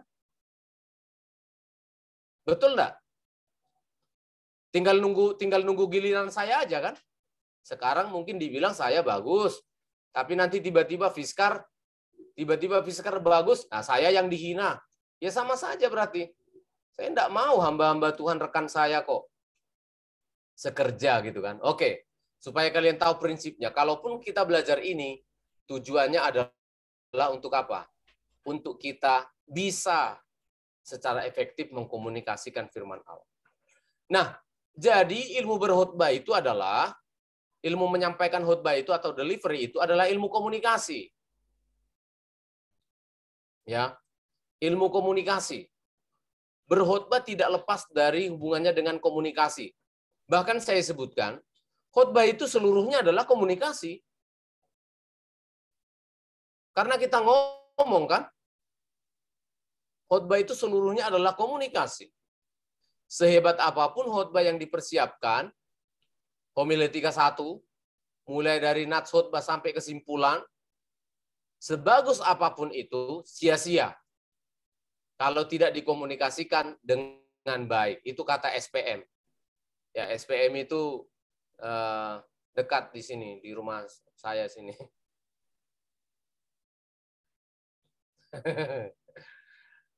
Oke ya. Mengkomunikasikan khotbah yang baik itu tidak kita ambil dari mana-mana. Cara Yesus juga seperti itu. Sangat-sangat atraktif ya. Oke, sekarang kita masuk pada teknik yang pertama. Komunikasikanlah khotbahmu itu dengan menggunakan pendekatan ini. Ya. Semua khotbah itu harus berbentuk seperti ini. Ada plot namanya. Ini plot. Ya. Plot kita sebut dengan plot atau alur khotbahnya. Aristoteles, seorang filsuf, mengatakan bahwa plot itu adalah sebagai jiwa dari sebuah cerita. Ya, jadi kalau kita berkhotbah harus ada plot ini, harus ada jelas. Kalau kita bercerita tentang Saul, jelas ada latar belakangnya. Lalu kemudian ada konflik. Ternyata Saul tidak setia, tidak taat. Lalu ada aksi yang semakin meningkat. Lalu akhirnya Saul pada puncaknya, klimaksnya, roh Allah diambil daripadanya. Dan pada akhirnya resolusinya Saul digantikan oleh Daud. Saya tidak banyak berbicara di plot karena kalian sudah tahu namanya sebuah, kalau kita bercerita atau membuat narasi khotbah itu harus ada semua ini ya. Oke. Nah, sekarang kita masuk pada variasi dalam menyampaikan khotbah ya. Variasi atau kecepatan mengucapkan kata-kata. Nah, ini para peneliti sudah memeriksa ya, jadi bukan saya, ini teman-teman saya nih, Mikhail Duduit. Saya ambil dari buku Handbook of Contemporary Preaching yang diterbitkan tahun 1992.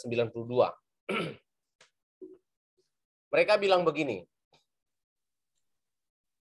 kecepatan yang normal mengucapkan kata-kata dalam sebuah khotbah adalah antara 125 sampai 190 kata per menit.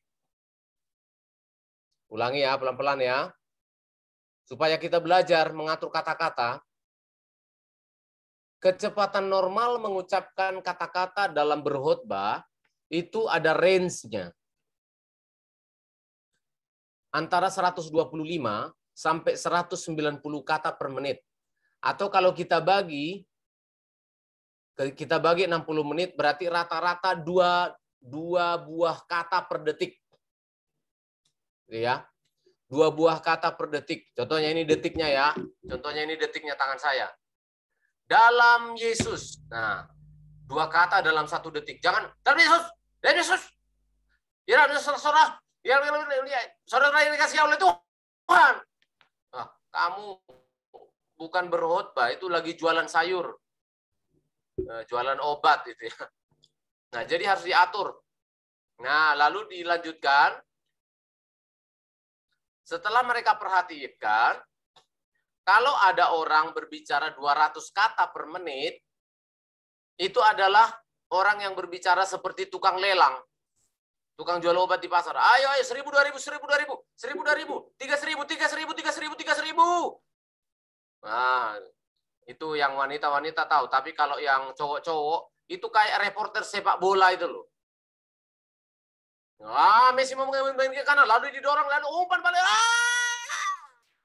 Nggak jelas. Yang jelas itu cuma kata gol. Nah, kita berkhotbah bukan pembawa itu loh. Reporter sepak bola. Ya kan, lalu menggiring bola, kocek bola ke sebelah kanan.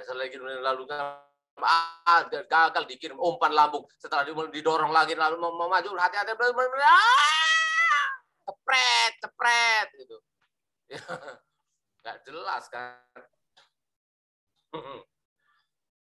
Ya, maka kalau kita budayanya di Indonesia, saya coba bagi ya, saya coba perhatikan untuk pendahuluan khotbah kita, awal-awal kita membuka khotbah kita, jangan langsung gas. Kalau sepeda motor itu ada gas gigi 1, gigi 2, gigi 3, gigi 4, ya Matic juga begitu. Jangan langsung baru pendahuluan sudah langsung dihajar. Saudara-saudara sekalian, salam. Itu sebabnya saudara harus maju. Ini jemaatnya lihat ini marah atau apa sih? Bapak ini paling belum minum obat, ya kan? 80 kata lah per menit. Ya kan? 1 menit itu kan 60 detik. Nah, jadi satu kata, satu detik, kira-kira satu kata. Saudara-saudara yang dikasihi oleh Tuhan. Nah, itu awal-awal. Tapi setelah memasuki inti, atau ada yang ditekankan itu di pertengahan, pocil-pocil eksposisi aplikasi, nah itu boleh 140 sampai 180. Itu sudah cepat. Ya, sudah cepat. Tapi kalaupun harus sampai 200 kata per menit, itu kalimatnya begini. Saudara-saudara yang dikasih oleh Tuhan, itu sebabnya kita harus memperhatikan kasih Tuhan. Nah, perhatikan. Waktu speednya kita sangat cepat pun, kalimat saya kan masih bisa didengar kan? Nah, boleh speednya kita itu, speed kita bicara itu boleh cepat, tetapi pronunsiasi kata-kata harus jelas. Ada hamba Tuhan saya lihat itu kalau bilang dalam nama Tuhan Yesus selalu cepat. Dalam nama Yesus, dalam Yesus. Ngomong apa sih? Dia mau ngomong saudara-saudara, dia bilang apa? Saudara-saudara, saudara-saudaraku. Loh, ya kan enggak benar tuh. Yang benar kan saudara-saudara, gitu loh. Saudaraku. Kita yang dikasih oleh Tuhan. Nah, jangan. Mulai sekarang harus belajar. Karena inti dari khotbah itu adalah kita menyampaikan secara jelas, diterima jemaat secara terang, clear. Ya, ingat baik-baik. Bukan berlomba menyelesaikan kata-kata ini khotbah, bukan. Kita tidak berkhotbah berlomba menyelesaikan khotbah, tapi apa? Memberikan kata-kata. Kita ini dalam tanda petik jualan ngomong ini. Kalau ada kata-kata kita yang tidak jelas, kan sayang gitu loh. Kita ini ngomong, harganya kita sebagai pengkhotbah itu ngomongnya jelas gitu. Gitu ya. Jadi 80 kata per menit, paling cepat, paling maksimal 200 kata. Itu sudah bersifat orasi itu. Cepat, powerful, tetapi pronunsiasi kalimat-kalimatnya, huruf-hurufnya masih jelas. Tidak ada yang hilang, tidak ada yang terpotong. Gitu ya. Nah, inilah kira-kira kita akan belajar bagaimana mengatur speed, bagaimana mengatur kecepatan dalam berkata-kata.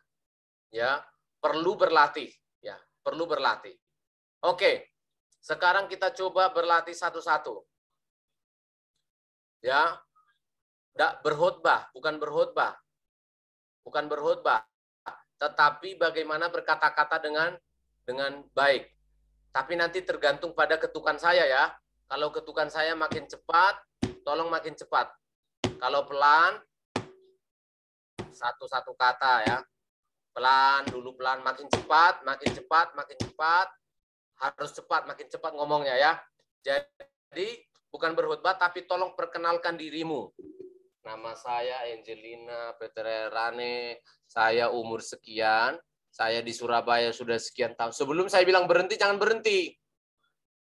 Ya, harus ngomong terus. Ya, makin cepat, makin cepat. Ya, harus makin cepat juga ya. Oke, kita mulai. Kalau gini, kedengaran enggak ketukannya? Kalau gini dengar? Ya, dengar, Pak. Oke. Dengar, Pak. Oke, dimulai dari Pak Bangun. Pelan-pelan dulu ya, ini pendahuluan.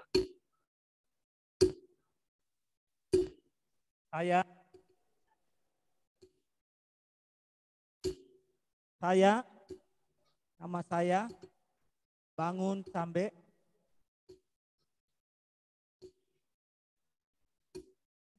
Lah, ayo perkenalkan dirinya, masa dirinya pun tidak tahu. Perkenalkan diri, nama saya Bangun Sambe. Saya sudah berapa bulan di Surabaya dengan tujuan saya ada di asrama. Makin cepat.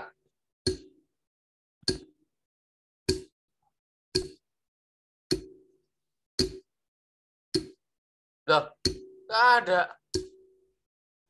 Nggak ada suaranya ya. Tunggu dulu, Pak. Apa? Iya. Oke, ganti sekarang Urbanus. Berkhotbah bebas, khotbah bebas. Tidak memperkenalkan diri tapi khotbah bebas. Terserah. Pelan-pelan dulu. Khotbah bebas. Urbanus.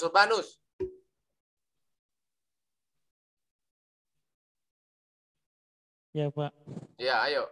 Khotbah bebas, pelan-pelan dulu. Perkenalkan. Khotbah bebas kok, perkenalkan kok. Terserah khotbah bebas, saudara-saudara.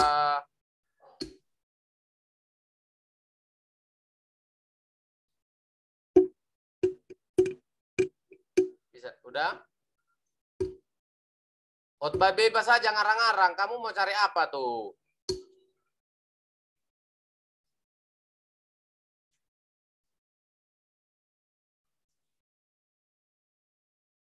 Oke, Pak.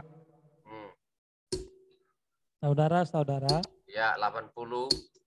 Untuk kita menjadi seorang teladan. Cek. Halo.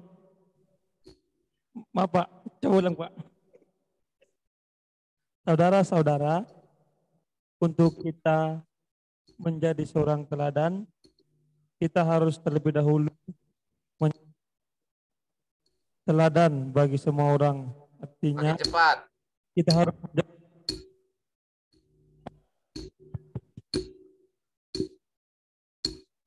buang aja itu mic-nya.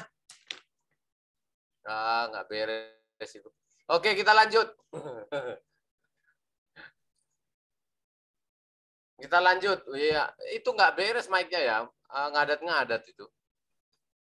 Oke, sekarang kita masuk. Ingat ya. Yang pertama, saya sudah beri materi untuk kecepatan. Jangan terlalu lambat, jangan terlalu cepat. Pokoknya harus ada pada range 80 kata per menit sampai 200 ya. Ya, lambatnya itu kira-kira beginilah. Saudara-saudara yang dikasihi oleh Tuhan. Kita akan memasuki Minggu Paskah, kita akan mendengarkan firman Tuhan. Nah, itu yang paling pelan itu, yang paling lambat itu. Nah, yang paling cepat, jika di dalam kehidupan kita masih bergumul, kita masih mengalami pergumulan kehidupan yang berat atau ringan, itu berarti kita masih hidup di dunia ini. Amin, saudara. Nah, yang penting adalah kata-katanya masih bisa didengar dan dipahami jemaat. Yang kedua, kita udah bicara tentang speed, kecepatan. Yang kedua, intonasi. Intonasi. Dalam berkhotbah perlu mengatur intonasi yang dinamis. Ya, seperti halnya memperhatikan kecepatan berbicara, penggunaan intonasi suara yang benar juga tidak bisa diabaikan. Tidak boleh lagi seorang pengkhotbah seperti pembaca riwayat hidup. Di kampung saya kalau orang tua meninggal itu ada yang baca riwayat hidup. Aduh, membosankan sekali. Karena dibacakan nenek moyang saya gitu ya. Waktu bapak saya meninggal, ya opungnya bapak ini melahirkan 2 anak. Anak yang pertama menikah ke si Anu, ada anaknya 2. Lalu anak yang kedua menikah dengan si anu, mendapat anak 3. Lalu kemudian anaknya bapak ini ada 6. Anak yang pertama namanya ini, tinggal di Malaysia. Dia menikah dengan marga ini. Lalu dia mempunyai anak. Aduh, bosan sekali. Sangat membosankan ya. Intonasi suara pengkhotbah harus dinamis. Saya ulangi ya. Udah waktunya kalian berubah sekarang. Berubah. Saya mau berkhotbah dengan intonasi yang dinamis. Dan itu bisa dipelajari. Ya, mungkin selama ini kalian belajar dari seseorang ya. Ikut-ikut gayanya seseorang yang kalian hormati. Oke, puji Tuhan. Tapi sekarang, supaya khotbah kalian bisa lebih baik lagi dan semakin baik, intonasinya itu harus dinamis. Buatlah pendengar kita mengerti tanda-tanda baca yang mereka dengarkan lewat intonasi. Kalau ada tanda tanya, jelas. Kalau ada pertanyaan, jelas mereka dengar di telinganya. Bukankah hal-hal yang demikian yang diinginkan oleh Tuhan dalam hidup kita? Harus jelas. Itu beda itu. Bukankah hal-hal demikian yang diinginkan Tuhan dalam hidup kita? Itu beda. Tuhan berbicara kepada murid-murid, pergi. Nah, ada tanda seru itu. Tuhan berbicara kepada murid-muridnya pergi. Loh, beda. Beda. Emosi dari kata-kata yang kita ucapkan itu ada pada intonasi. Jadi intonasi itu adalah rohnya. Rohnya dari kata-kata. Intonasi itulah yang dipakai oleh para sugesti, yang mensugesti, para mentalis. Intonasi itulah yang dipakai oleh orang-orang yang mengerti ilmu komunikasi, bisa membuat jemaatnya menangis, bisa membuat jemaatnya tertawa, itu dari intonasi. Kita bisa bikin jemaat kita nangis dengan dramatisir, lalu ditambah intonasi. Itulah, saudara-saudara sekalian. Bisa jemaat kita menangis, padahal nggak ada isinya khotbahnya. Tadi sudah saya katakan di awal, kita belajar intonasi itu bukan membuat jemaat supaya ya kita permainkan perasaannya, bukan. Kita belajar membuat intonasi suara kita dengan baik. Untuk apa? Supaya jemaat bisa lebih memahami kebenaran secara mendalam. Kalau orang lain di sana menggunakannya untuk hipnotis, kalau kita bukan. Orang lain menggunakannya untuk sugesti, kalau kita bukan. Kita menggunakan intonasi suara dalam berkhotbah untuk membuat jemaat lebih memahami makna-makna yang terkandung di dalam setiap kata-kata khotbah kita. Nah, maka kalau dibuat gambar grafiknya, intonasi suara yang bagus itu harus begini. Ya. Intonasi naik, intonasi sedang mendatar, intonasi turun, naik, turun, naik, turun, naik, turun, menjadi sebuah frekuensi. Gitu ya. Naik, turun, naik, turun, naik, turun, harus dinamis. Ditambah dengan speed. Pelajaran yang pertama speed. Cepat, lambat, cepat, lambat, cepat, lambat, cepat, lambat. Intonasi naik, turun, naik, turun, naik, turun, cepat, lambat secara dinamis. Wah, kalian pasti menjadi pengkhotbah yang bagus sekali. Tapi kalau flat terus gitu, flat gitu, itu kayak orang sakit jantung, jantungnya udah mati itu. Ah, itu bawa ambulans itu. Bawa ke pemakaman itu. Kalau ada pendeta khutbah dari awal sampai akhir flat gitu ya. Saudara-saudara yang dikasih oleh Tuhan, baiklah kita lebih sungguh-sungguh mengikut Tuhan. Supaya kalau kita ikut Tuhan, ya tidak ikut setan. Kalau tidak ikut setan, ya berarti kita ikut Tuhan. Nah, itu udah mau dimakamkan aja itu. Nah, karena jantungnya sudah berhenti. Gitu. Nah, pengkhotbah yang baik itu dengan intonasi yang jelas. Wah, Yesus itu berbicara jelas loh itu. Kepada Petrus tegas loh dia. Hai iblis, enyahlah kamu. Tapi lain kali dia bicara apa? Tidak ada yang selemah lembut Yesus kan. Belajarlah kepada aku karena aku lemah lembut. Duh, tapi bukan berarti dia tidak pernah tegas. Intonasinya kencang itu. Keras itu. Yesus itu berbicara kepada murid-muridnya. Jadi ingat ya, setiap nanti waktu kalian praktikum 2 pertemuan lagi ini, pasti saya hentikan, saya koreksi. Mana intonasinya? Mana speednya? Kok semua rata, kecepatannya semua rata? Kalau kita naik motor aja enggak enak, hanya lari 10 terus, ya enggak enak. Lari 10, ada macet, turunkan giginya. Ada longgar, cari gasnya, kan enak gitu. Hidup itu dinamis. Nah, intonasinya naik turun, kadang pelan. Itulah yang diinginkan oleh Tuhan dalam kehidupan kita ketika kita sungguh-sungguh mengikut Yesus. Gitu dong. Ini enggak tahu yang mana Bapak ini yang menegaskan, yang mana sedang diare, yang mana Bapak ini sedang sakit perut, enggak jelas gitu kan. Oke, nanti kita latih ya. Ya, oke. Perhatikan ya. Yang warna hijau itu speed-nya lambat. Yang warna hijau speed-nya lambat, intonasinya lambat. Yang warna kuning itu speed-nya agak cepat, sedang. Ya, agak cepat atau sedang. Intonasinya juga lebih keras. Gitu ya. Yang merah itu speed-nya paling kencang dan juga intonasinya paling keras. Oke ya, saya kasih contoh dulu, Bapak duluan ya.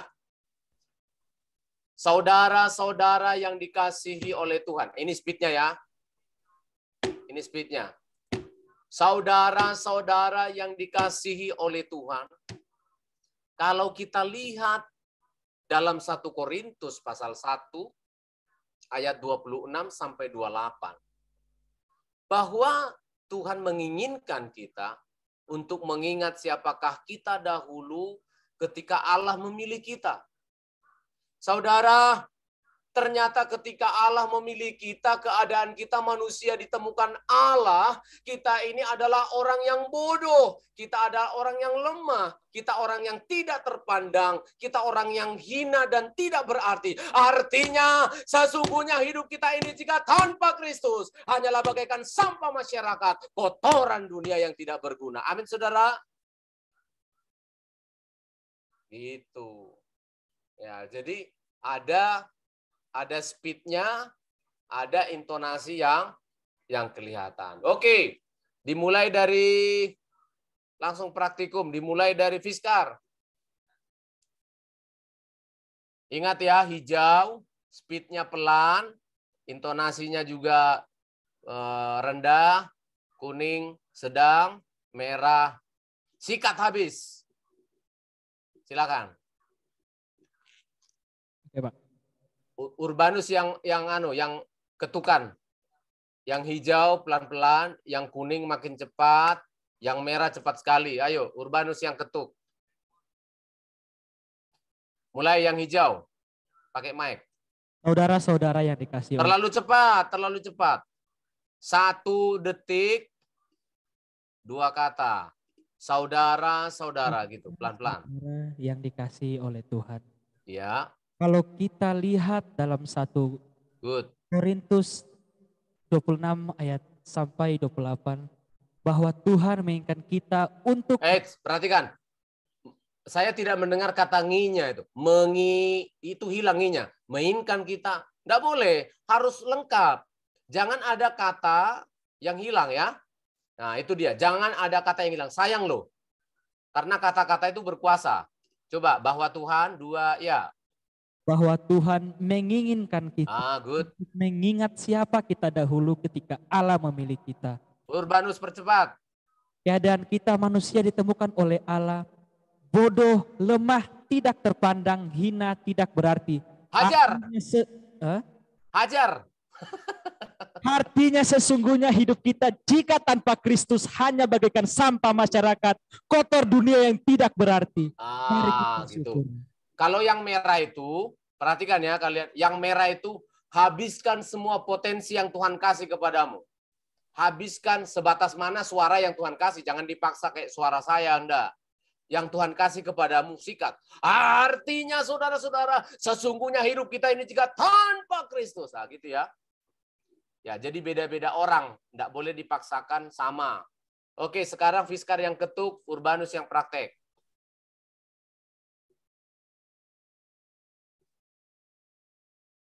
Oke, Pak. Ya, silakan. Saudara-saudara yang dikasihi oleh Tuhan, kalau kita lihat dalam 1 Korintus 1 ayat 26-28, bahwa Tuhan menginginkan kita untuk mengingat siapakah kita dahulu ketika Allah memilih kita. Ajar. Karena Speed. keadaan kita manusia ditemukan oleh Allah. Dengan keadaan kita manusia yaitu yang Intonasinya, Urbanus, intonasi speednya sudah beda, tapi intonasinya masih sama dengan yang hijau. Naikkan sedikit intonasinya, lebih keras suaranya. 2, ya. keadaan kita manusia Good. ditemukan oleh Allah yaitu bodoh, lemah, tidak terpandang, hina, tidak berarti. Habiskan yang kamu punya. Artinya sesungguhnya hidup kita ini jika tanpa Kristus hanyalah bagaikan sampah masyarakat atau kotoran dunia yang tidak berarti. Iya, kotoran, agak dipanjangin kotorannya ya. Kotoran dunia yang tidak berarti, gitu ya. Kotoran. Iya. Loh iya loh. Mungkin sekarang karena berlatih kamu geli, tapi begitu kamu diurapi Roh Kudus, sampai parau suaramu nanti nggak sadar gitu ya. Oke, ya itu dulu ya. Diingat ya, minggu depan si Gideon, Pak Bangun, si Angel, Ari belum praktek untuk speed dan speed dan intonasi ya. Semuanya harus saya lihat sampai saya koreksi supaya berlatih. Ayo kita akhiri kelas kita berdoa. Bapak terima kasih untuk pertemuan kami awal untuk belajar bagaimana mendelivery, menyampaikan khotbah kami. Kami sudah belajar speed dan juga intonasi. Tuhan mampukan kami untuk memperbaiki diri. Selama ini kami terbiasa dengan gaya kami. Sekarang kami mau perbaiki dengan komunikasi yang lebih baik. Terpujilah Tuhan dalam nama Yesus. Amin. Amin. Sampai ketemu. Tuhan memberkati. Terima kasih, Pak.